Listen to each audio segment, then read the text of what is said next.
Good morning, it's Monday the 22nd of September and this is your news today. Coming up, Donald Trump joins thousands to honour Charlie Kirk. We're live to his memorial service in Arizona. Plus, the claws out. Cats and Lions fans prepare to face off as AFL Grand Final tickets go on sale. And Oscar Piastri crashes out in Azerbaijan. What it means for his title fight. But first up, Australia has formally recognised Palestine as a sovereign state, joining another 150 nations. The announcement was made in New York by Prime Minister Anthony Albanese and Foreign Minister Penny Wong ahead of the United Nations General Assembly this week. The PM appearing on Today on 9 just moments ago, calling to end the cycle of violence. What's very clear is that now almost 80 years of conflict is 80 years too long. Enough is enough. We must end the cycle of violence. But just as the Jewish people have a homeland in Israel, Palestinians have a legitimate aspiration for their own homeland as well. OK, let's go live to Today Federal Politics reporter Liz Daniels, who joins us from Parliament House. Liz, good morning. This is a major move, but it's at odds with the US. Yes, and it is effective immediately, Sarah. The Prime Minister overnight taking this historic step towards a two-state solution on a path Australia does not walk alone. Our allies in Britain and Canada making the same declaration as part of a coordinated international push for peace in the Middle East. The federal government saying that process must start with a ceasefire in Gaza and the release of hostages. But recognition has been met with fury in Israel, and it opens a divide between Australia and the United States. Israeli Prime Minister Benjamin Netanyahu has vowed this morning to fight the creation of a Palestinian state, which he says will endanger Israel's existence and constitute an absurd prize for terrorism. That fight, Sarah, will play out this week at the United Nations meeting of world leaders in New York. Liz, thank you. We are going to see a lineup of speakers from the highest level of the American government today at the memorial for conservative activist Charlie Kirk.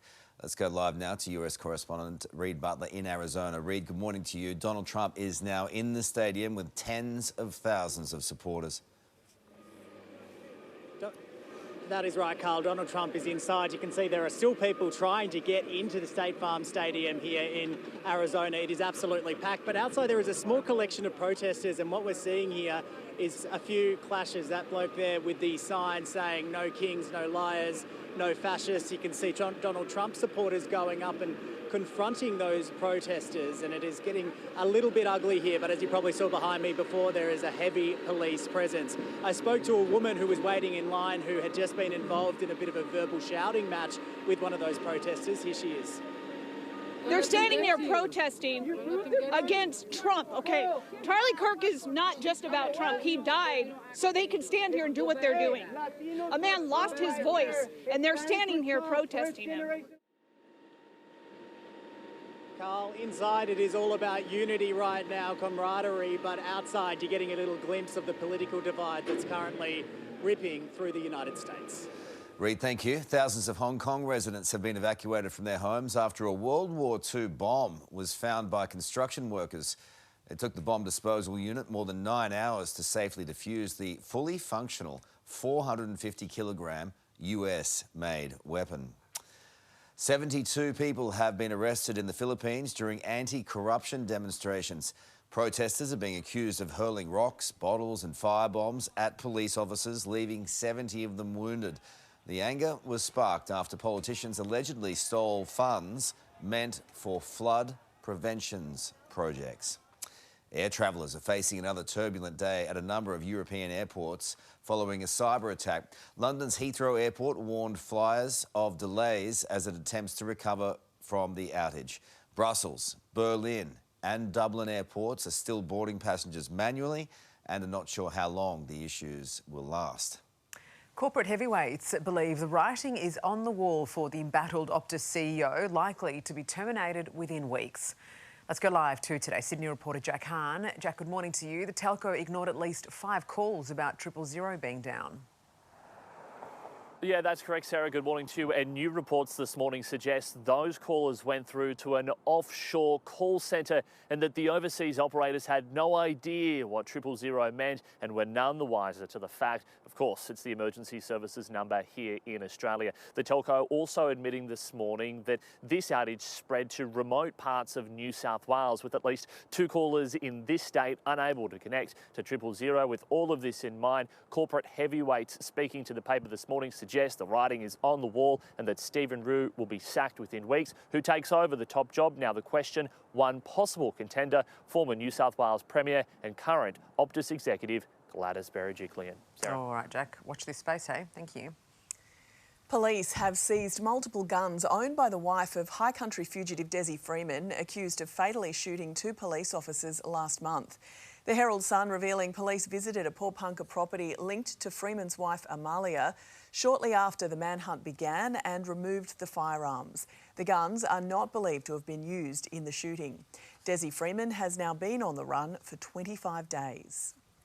Queensland police are on the hunt for 3 people who shot up a home south of Brisbane. The incident in Logan yesterday morning left a 35-year-old man in hospital with a gunshot wound as he crawled through properties looking for help. Some bloke was in my front yard, blood out everywhere, and he's screaming and carrying on saying he'd been shot. The 2 men and a woman on the run are believed to be aged in their 20s. A 17-year-old boy and a 14-year-old girl have been charged after a police chase across Sydney. The pair was tracked from Blacktown to Leichhardt on Saturday night, where they dodged officers by driving on the footpath, narrowly missing residents before they were caught yesterday afternoon. We kept opening the door and shutting the door because I was nervous, because I knew it was gunfire. A single shot was fired from a New South Wales police issued firearm, and also a taser was deployed in attempt to stop the occupants of the vehicle. Both teenagers will face court today. Oscar Piastri's grip on the Formula One Championship took a serious hit after he crashed on the opening lap of the Azerbaijan Grand Prix. Can you believe it? His first DNF in 44 races and his incredible 34 race point streak is over. And now Piastri's in the wall. On the day McLaren could clinch the Constructors, he's crashed at turn 5 and 6. What is going on lap 1 in Baku? The championship leader is out before we've even completed the first racing lap. Sears getting out of 9 on a Friday. Get me out of here. The weekend was rough, but at least his closest rival, Lando Norris, only managed 7th, so the championship gap is still 25 points. Well, AFL Grand Final week is underway in Melbourne as fans race to get their hands on tickets on sale today. Live to Today Melbourne reporter Christina Hearn, who's amongst it all. Chris, good morning to you. Fans have been queuing there all night. Carl, not only all night, these Brisbane Lion fans have actually been here since Thursday morning, including 9-year-old Neve. How's that for dedication? And Chris, these guys have got a little bit more of a wait because their chance to get their hands on grand final tickets is 2 p.m. Today because they are AFL members. But they will be out of the freezing cold tonight for the Brownlow medal, where Collingwood star Nick Dacos is the overwhelming favourite. Carl. Well, at least they win something. They haven't won it yet either, just by the way. Let's take a look at the weather across the country now. A fine day ahead for Brisbane and the Gold Coast, while the sunshine will make way for showers, sadly, in Sydney. Some rain about as well for Canberra, Melbourne and Hobart, while Adelaide and Perth will be mostly fine.